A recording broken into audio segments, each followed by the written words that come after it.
Got the kids back on Sunday. We, after a couple days off, had a real good week last week, practicing for Tuesday, Wednesday, Thursday. Gave them off Friday, Saturday. Got back in on Sunday, and we started a normal routine of a game week. Started introducing a lot of James Madison to them with them on Sunday. Had a school day yesterday, game prepped all day, and then we'll get back out there and have a normal Tuesday, Wednesday, Thursday before traveling to D.C. on Friday to play the game on Saturday. I think our guys are excited about playing this game. Worried about that from the standpoint of having an off week this early in the year, them losing routine, which concerned me. But I like our team's mentality as far as wanting to get back out there and wanting to practice and wanting to looking forward to get out there and playing another game. Just some notes on James Madison. They're a very sound football team. Mickey Matthews has done a heck of a job over there in his 13, 14 years that he's been over there. Just getting to know a lot more about the program that he's built. They do a good job recruiting. They do a good job coaching. They got the best facilities in FCS, which is going to attract a lot of talent. They're in a very talent-rich state of Virginia, and it shows that they have good players. And what they do offensively, defensively, special teams is it always comes back to the same thing. They're very fundamentally sound. Their technique is tremendous. They play with a tremendous amount of effort. They play smart football. Offensively, they don't turn the ball over very much. They try to control the game defensively. They're the sound of tacklers as I've seen in quite some time. They play with a tremendous amount of effort, and they don't schematically do anything that's risky. Special teams, they got the kicker, punter, snapper back. That you can tell they spend a lot of time with it, and everything they do is sound. So it's going to be a challenge for us coaches, and it's going to be a challenge for our players to get over there and get better on all three sides of the ball and try to make us better and doing it against a good quality football team. So with that said, we will take some questions here. You said last week that you guys were going to put the ball down and really kind of get after it in practice. How'd that go for you? What'd you focus on while you were, I guess, looking internally last week? Thought we got a lot done. Tuesday, Wednesday was a lot of football. Put them in, 4 or 5 different situations and put the ball down and played. And the competition was high. Told them to compete with them within their position. Told them to compete within offense and defense. Was happy about how that happened. Thursday we did more individual work and then let our young guys compete, which watching the young guys play 30-some snaps was fun to do. So, overall I was happy with it. If I wasn't happy with it, we would have practiced on Friday. And we didn't, so I think we got a lot done. After you scored 69 and you go for 3 days, what do you look at in particular in those practices, apart from just the going back and forth? Offensively, the things that we wanted to work on offensively was keeping our time. And I thought we executed well. We talked about this as far as, the Marshall game, and thought we executed well. Thought we were good on third downs. The biggest thing was, keeping our tempo the same, which the best way to keep your tempo is to put the ball down and play football, and had a bunch of snaps to do that, and then focus on not turning the ball over. There was three plays that were reckless that I wasn't very happy about. Went backwards probably too many times. I think we went backwards 5 times, which that's too many for us. So that's been something that we've been working on. So if we can improve on those two things, then we became better offensively. Mickey Matthews said, watching your film, that you get an awful lot of yards after the catch, that you do a lot of the simple sweep type things and gain yards. Is that schemed in, or is that just yards after catch? Is that individual effort? It's a combination. It's part of our offense. We want to put the ball on the perimeter. We're going to use sideline to sideline. If they start smothering the line of scrimmage, then we have the ability to go that way as well. So it's just all part of our offensive scheme. And then the better our players are, the more they will get the ball downfield. So I'd say it's a combination of both. It's something we focus on. Having guys that can like Sean, who ran the ball well 65 yards after contact, and obviously Tavon and Stebbin that can make the first guy miss. It makes the offense better. Better players make the offense better.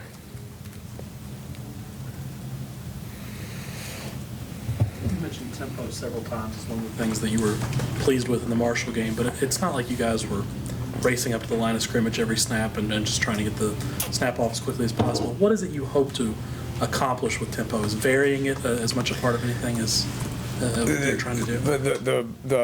The better we are offensively, the more we can go fast. So we have the ability to get up and line it fast if we want to. I mean, you can watch that. I mean, there's the 3 snaps that Tavon scored, or the one drive that was 3 plays that Tavon touched it all 3 times. They were all snapped very quickly. So having the ability to do it, I think's great. We did it a little bit more in Marshall just based on success. Is there going to be anything like the man trip on Saturday?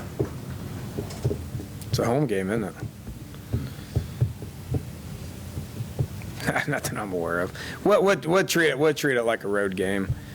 We won't. We'll treat it just like a road game. We'll travel like a road game. Our hotel routine will be like a road game. What we do the night before, what we do the day of, we'll treat the whole thing like a road game. James Madison, what do you see on tape specifically on their defense that you like? Yeah, they tackle well. They're sound. They, technically, if you're fundamentally sound and you play with effort, what I see out of them defensively is what I want to see I want to see the improvement for us defensively. Getting off blocks and getting to the ball and making tackles. Not doing it just 2/3 of the time, but doing it all the time. It's really pretty impressive watching those guys get to the ball and making tackles. So that's going to be a challenge for us offensively, is being able to sustain blocks. You talk about yards after catch or yards after contact. You don't get those without making tacklers miss or breaking tackles. So I think that's going to be a challenge for us, because those guys play with such effort and they do a good job of getting off of blocks and getting to the ball and making tackles. It's going to make our job offensively harder. You mentioned making tackles today. Obviously, you mentioned it yesterday as well. Is that something you're just particularly impressed that James Madison does well, or is it something that you saw that you'd like your guys to do better coming out of the Marshall game? Both. Smart kid. Both. Can you talk about that a little bit, the focus you guys had defensively this past week then? Well, it's something you don't get better at something unless you emphasize it. You don't get better at something unless you work on it. I mean, those guys do a good job defensively. They weren't, first in their conference and top 10 nationally in defense for several of their last, 3 of the last 4 years or whatever it was. If they weren't coached well, and if they didn't have good players, and if they weren't fundamentally sound, and if they weren't, sure tacklers and did a good job of doing the things that I'm talking about, which is getting off blocks, getting to the ball, playing with effort, and making tackles. They do a good job of it, and that's what we want to see out of our guys. Jim, do they look like anybody else that you'll see further down the line at Kansas State, considering they run the ball a lot, or is it a different type of style? I don't know. I haven't studied what everybody else does offensively at this point, but they do use a tight end 90% of the time. Obviously a lot of the talk going to the Big 12, how many teams do that? Again, I haven't studied what everybody's doing up to this point, but what it reminds me of is what some of the Big East teams had been doing, the old Northeastern football. It's what Big East team was. It's what West Virginia was before I got here. It's what Pitt was before last year. It's what Syracuse did last year. It's what UConn did last year. I do think the offenses in the Big East are changing. Said that last year quite a bit with what Pitt changed. We changed. Cincinnati changed with Butch going over there. Happened probably prior to Butch when Brian Kelly went there. Louisville, since Charlie Strong got there, has been a little bit more up-tempo spread. But what the Big East used to be, and what UConn and Syracuse and Rutgers and those guys are doing now, is what this conference, James Madison's conference, is all about, and what James Madison's doing, which is, trying to control the ball offensively, using a tight end, establishing the run, play action passing, trying to dump it to your tight end defensively.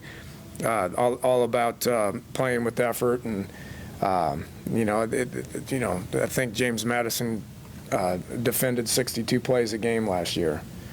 So that's much like what West Virginia defended before I got here.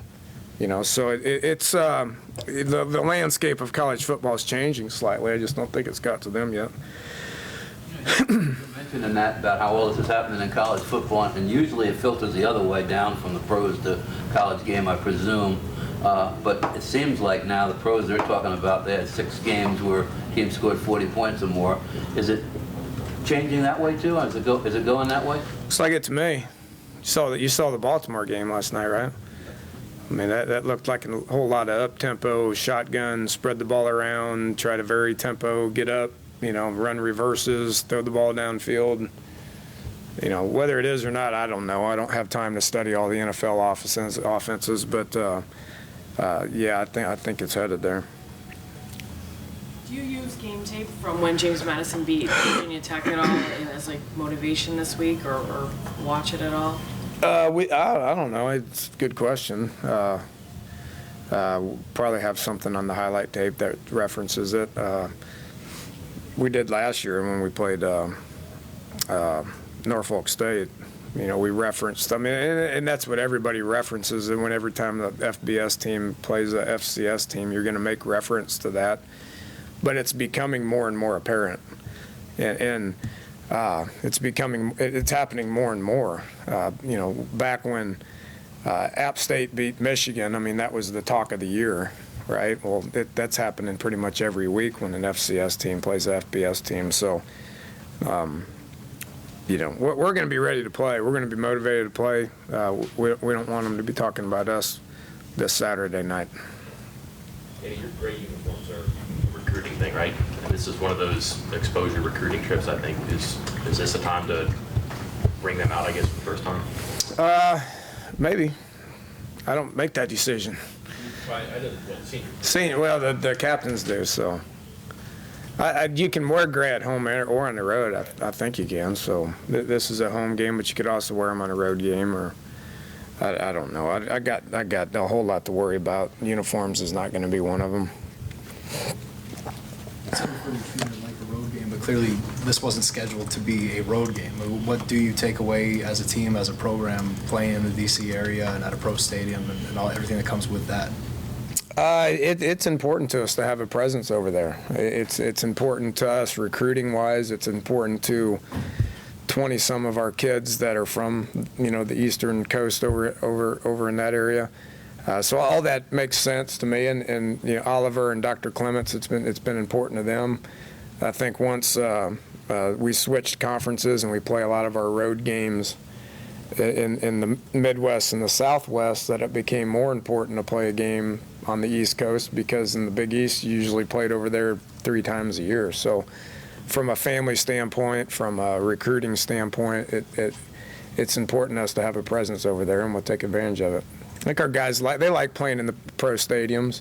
I wouldn't like to have my home stadium be a pro stadium, but our guys liked doing it probably 6 or 8 times over the course of my career, twice last year, actually 3 times now, twice last year. They got kind of juiced up for that, so I think that's probably a pretty good thing. I think next year we're playing in the Ravens Stadium, so they get excited about that. I think families do, friends do, recruits do, and our players do. You get a chance to study them much offensively, and what do you think of what they do offensively? Yeah, made reference to it earlier. They try to establish the run. Their quarterback's a dual threat guy. They'll run him some, they'll throw him some. He'll take off and run some on broken plays, or when the pass protection breaks down. The running back's a great player. Is probably their best player offensively. Their tight end's very important to them. They got some guys up front that look the part, play pretty good.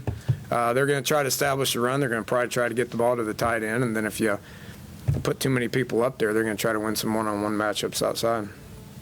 Coach Matthews said yesterday that Scott was still hurt from their last game. How much does that impact them if he's not able to go? He's a good player. It'd be like us not having one of our best players. So yeah, but there's nothing we can do to worry about that. I don't. When we talk about us from an injury standpoint, we don't worry about that too much. We line up and play, so I'm not going to worry about whether their guys are hurt or not.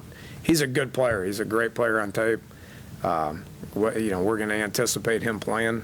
If he's questionable, then we're going to anticipate him playing. You mentioned Ron after the game, how well he had performed. You had a chance to study it now. Did he do that? And also Spain in that game, how did he perform? Good. Was happy with all of them up there, up front. We were targeted right. We got to our guy, and we sustained blocks. And, last year at this time, we were talking about guys, being targeted right, which I do think we've always been targeted right. Coach Biedenbow does a tremendous job of making sure our guys are targeted right.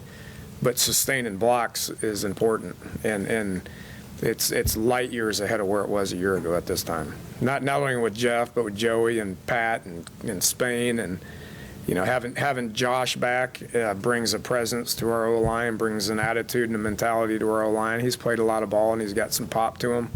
Those guys are playing well together. They're a pretty confident group right now. Take away Gino's touchdown, he just hands it to Bowie last week, 2 weeks ago, I guess. He still gets 7 carries, 36, 37 yards. Gino? Yeah. What does that accomplish for you guys on offense? At least not even that day, just going forward. It makes people think twice about rushing guys upfield hard, and it makes people think twice about dropping guys really, really deep in pass protection. Because if they're really deep in pass protection, they better have somebody spying them, because he does have great legs. And we've talked a lot about we don't want to run him a ton, but Gino being you can tell that's a sign of maturity. Last year, he would stay in the pocket, or he would run the throw, or he just would be slow making that decision to get upfield. And those decisions were all good, and then he's smart about it once he does. He doesn't run downfield and take a bunch of shots and all that. He gets out of bounds and gets us the first down and all that. So it's gonna pose a problem for some people. Do you ever find him spying your quarterback though? Never have. That'd be a first for me. I've obviously never had a guy with the athletic ability that Gino has. I mean, he's really improved his size and his strength and his quickness and his speed.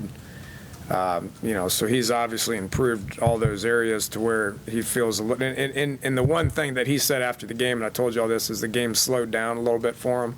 So he's making better decisions, and he knows when to do that and when not to do that, and when to sit in the pocket and when not to sit in the pocket.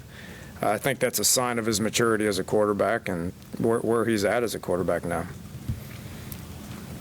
You talk about J.D. Woods. I mean, a lot was written in the preseason. You were happy with him. Obviously, he became the starter. But, 7 catches against Marshall. You're talking about where his game is elevated to now and what he brings to the offense? Yeah, I don't mind talking about him now. I did for quite a while. Doing everything right. I mean, shoot, he's even going to class.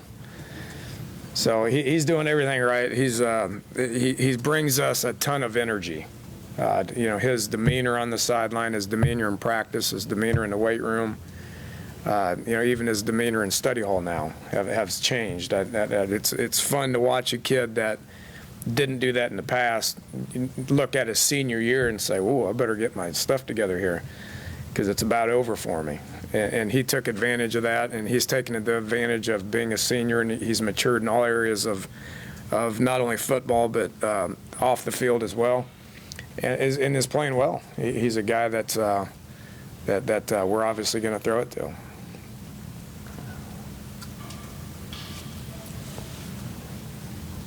Ryan Clark, a guy you expect to give the ball to at all at any point here? Maybe. Never know. I mean, running backs take a beating. Started the year with 5, Ryan being 6 last year, and we got down to where we're at 2 and 3. So that's a position that's tough physically. It's very demanding.